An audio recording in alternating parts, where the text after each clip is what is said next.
A few days ago, the roommates had the pleasure of interviewing Jordan Peterson. Jordan Peterson is one of the most controversial figures of our time. But if you've been living under a rock and you don't know who Jordan Peterson is, Ha, gotcha. Well, here's one of my favorite clips. Roll it. Most young women are taught badly that the most important thing that they'll do in their life is their career, and that's simply not true. It's not true for most people, and it's certainly not true for most women. I certainly wasn't taught that myself. I feel like I'm doing quite well in my career, but I still have pressures. People who are saying, you know, when are you actually going to succeed properly by having a baby? Yeah. I kind of find that slightly offensive. I'm 38. Mm-hmm. I feel like I've got through my early 30s without almost luckily, when I look at what my friends have to deal with their children. I almost feel a little bit blessed. What do you say to that? Well, I would say that it starts to get pretty lonesome in life after 45 if you don't have a family, you know, and so it's easy to consider the utility of an intense career, and like you have a very high quality career too, you know, that's something that marks you out from let's say more typical people, and perhaps that's worth more of a sacrifice, but you know, you're going to live till you're 90 in all likelihood, and it's not easy to consider your life across its entire span. And there's something to be said for developing a very close-knit, intimate community around you if you can manage it.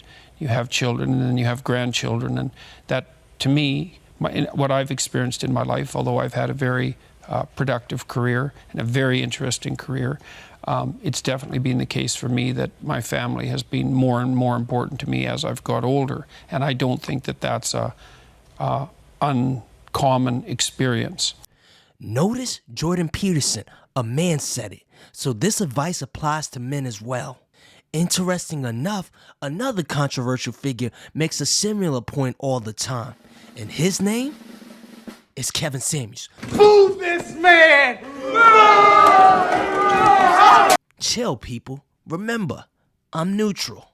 According to women, due to the delivery, oftentimes Kevin's message falls on deaf ears.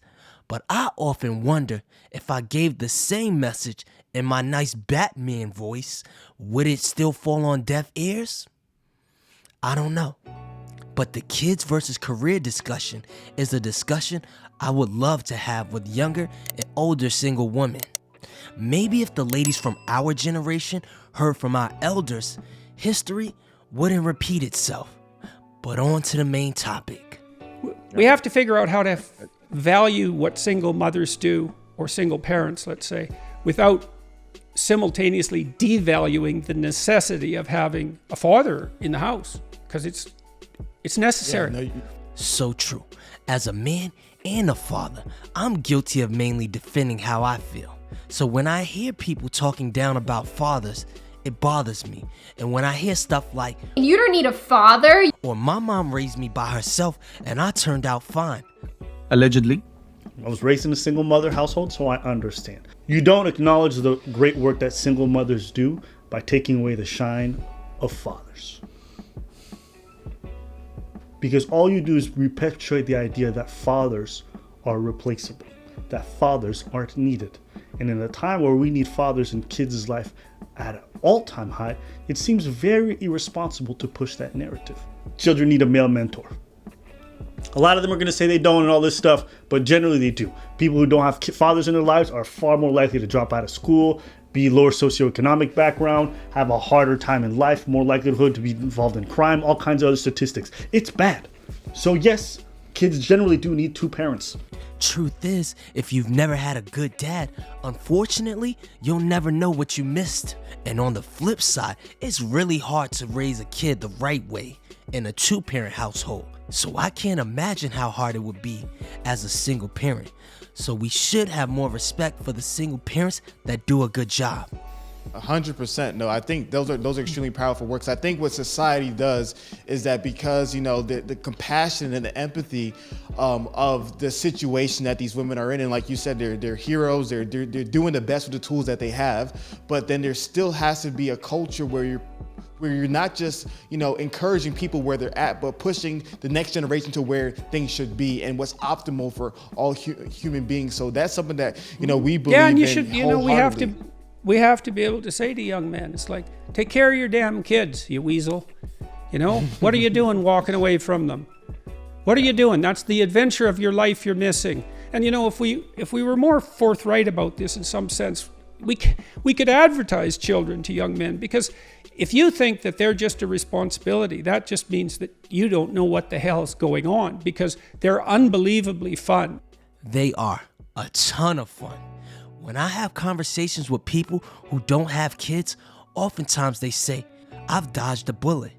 And sure, that's one way to look at it, because kids do bring added stress, but they also bring added happiness. For me, having a kid was like starting over in life, waiting for them to learn how to crawl, walk, and become independent, revisiting the places you went when you were younger, like Disney World or the park. And I don't know about you, but no grown man still plays in the park. Well, except maybe Glendon. Is this camera on me? Yeah. But that's another story. Kids remind you of how simple life is, because the smallest things make them happy. Give my kids stickers, a lollipop, or a big Amazon box and see how excited they get.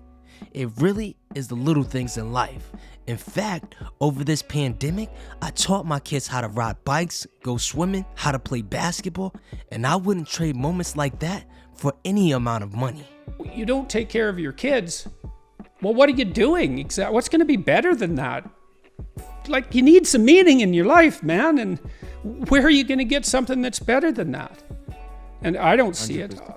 I don't see it at all. No, I agree with you, Dr. Peterson. I think one of the biggest tragedies that occur in today's society is that, there's no longer an incentive for men to, be fathers. There's an agenda that's pushed at times about how fathers are absolute, Father's Day now is just, Mother's Day again.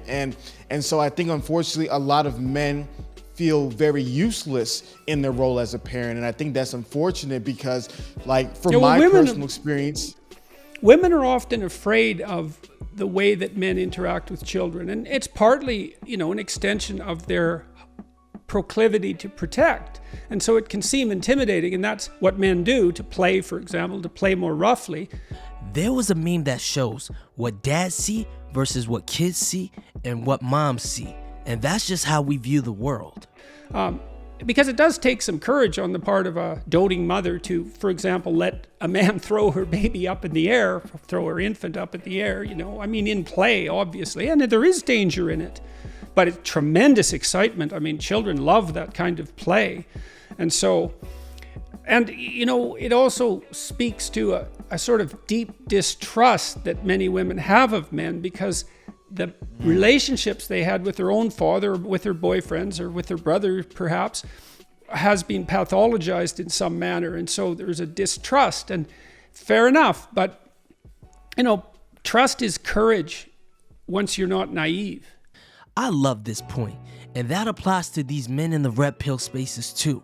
You should be aware of a woman's nature, but if your goal isn't to date around forever, you only have to get it right once. You only have to trust one woman, because like Dr. Peterson said, trust is courage once you're not naive. I saw this tweet the other day about this grandmother, mother of a mature daughter, and the daughter had announced that she was never going to have kids, and her mother said, "Oh, I think that's just great. You're gonna just live for you, and that's just wonderful, and I'm glad you can be so independent." And I thought, how could you possibly say something that stupid to your daughter? It's like, you don't want grandchildren, and you're so sure that she's just not ideologically addled about the fundamental realities and beauties and depth of life. It's like, how many things do? We have a career if we're lucky, or a job if we don't. If we're not, we have an intimate relationship, we have a family.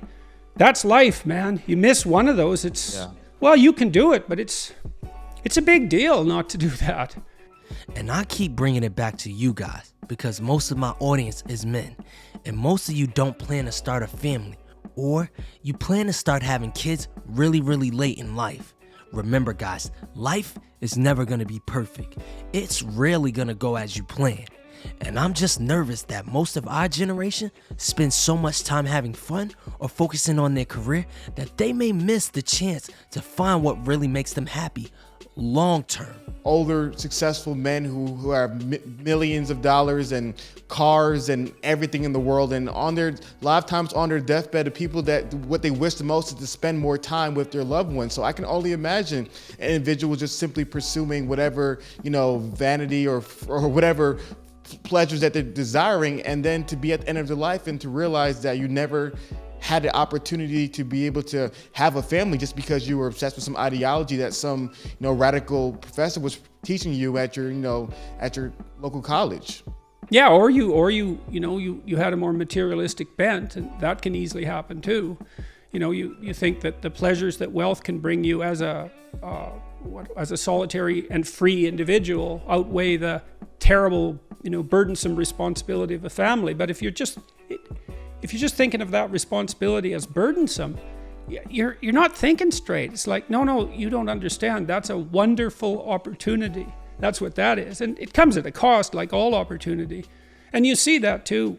One of the saddest things I saw fairly regularly as a clinician was, couples that had decided too late that they wanted to have kids, and then, were just turning themselves inside out with attempts to conceive, and often failing. And Jesus, that's hard to recover from once you realize that's what you want and it doesn't happen. So and the other thing that people don't really realize is that things go by pretty quick. That period of time when your kids are little, it seems like a long time when you think about it beforehand, and even sometimes when you're living through it, but it's gone, and you want to take advantage of that. And I had a great career, and I still do, but I can't say that it was more important to me, like existentially, than my family. Like I couldn't have possibly imagined having a career that was more, what would you say?